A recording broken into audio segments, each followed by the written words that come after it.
और दूसरे चरण के चुनाव में बीजेपी ने ताकत झोंक दी है। केंद्रीय गृह मंत्री अमित शाह ने मोतिहारी, मधुबनी और बेतिया में 3 जनसभाएं की हैं। इस दौरान घुसपैठिया जंगलराज को लेकर आरजेडी कांग्रेस पर जमकर हमला बोला, तो वहीं एनडीए सरकार की योजनाएं भी गिनाई। देखिए रिपोर्ट में। चुनावी सभा, मोतिहारी, मधुबनी और बेतिया में सभा। घुसपैठियों को लेकर आरजेडी कांग्रेस पर हमला। घुसपैठिए हमारे गरीब का अनाज छीनता है। मैं लालू और राहुल को कहने के लिए आया हूं कि जितना जोर लगाना है लगा दो। हम देश से और बिहार से एक एक घुसपैठिए को निकाल कर रहेंगे, एक एक। दूसरे चरण के चुनाव में बीजेपी ने ताकत झोंक दी है। केंद्रीय गृह मंत्री अमित शाह ने मोतिहारी, मधुबनी और बेतिया में चुनावी सभाएं की। इस दौरान एनडीए सरकार के काम गिनाए, साथ ही जंगलराज बांग्लादेशी घुसपैठियों को लेकर आरजेडी कांग्रेस पर प्रहार किया। केंद्रीय गृह मंत्री अमित शाह ने मोतिहारी में एक नया मेडिकल कॉलेज बनाने की घोषणा की। एक नया मेडिकल कॉलेज भी हम मोतिहारी में बनाने जा रहे हैं। मधुबनी में भी अमित शाह ने चुनावी सभा को संबोधित किया।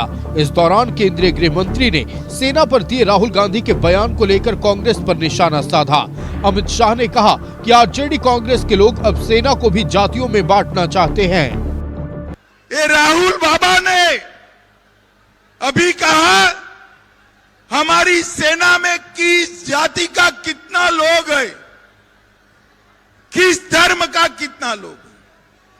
अरे राहुल बाबा, शर्म करो, शर्म करो। सेना को धर्म और जाति के आधार पर बांटते हो।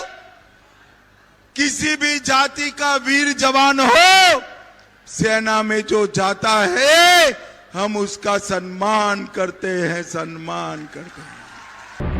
केंद्रीय गृह मंत्री ने बेतिया के रामनगर में विशाल जनसभा को संबोधित किया।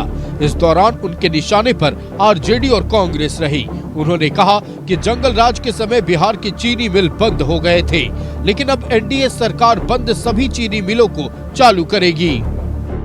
हमने रीगा में चीनी मिल चालू किया है और अगले 5 साल में बिहार की बंद पड़ी सभी चीनी मिलों को चालू करने का काम भारतीय जनता पार्टी और एनडीए करेंगे, एनडीए करेंगे। अमित शाह ने कहा कि किसानों की बेहतरी के लिए मोदी जी ने मखाना बोर्ड बनाया है, लेकिन आरजेडी कांग्रेस की सरकार आ गई तो वे बिहार में घुसपैठिया बोर्ड बनाएंगे। मोदी जी ने बिहार में मखाना बोर्ड बनाया है, लालू यादव एंड कंपनी आ गई तो वो घुसपैठिया घुसाओ का बोर्ड बनाएंगे, घुसपैठिया घुसाओ का। भाइयों बहनों, नरेंद्र मोदी जी ने देश को आतंकवाद से मुक्त करने का काम किया है। जब सोनिया लालू की सरकार थी तब आए दिन पाकिस्तानी आतंकवादियों के हमले होते और हमले करने वालों को बिरयानी खिलाया जाता था। हमारे समय में उरी में हमला हुआ, पुलवामा में हुआ तो हमने सर्जिकल स्ट्राइक और एयर स्ट्राइक किया। और अभी अभी पहलगांव में हमला हुआ, मोदी जी ने ऑपरेशन सिंदूर कर पाकिस्तान के घर में घुसकर आतंकवादियों का सफाया। बिहार में पहले चरण का चुनाव संपन्न हो गया। राज्य के 18 जिलों की 121 सीटों पर वोटिंग संपन्न हो गई।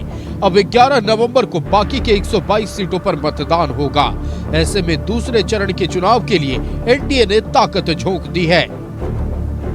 Bureau report, news 11 Bharat.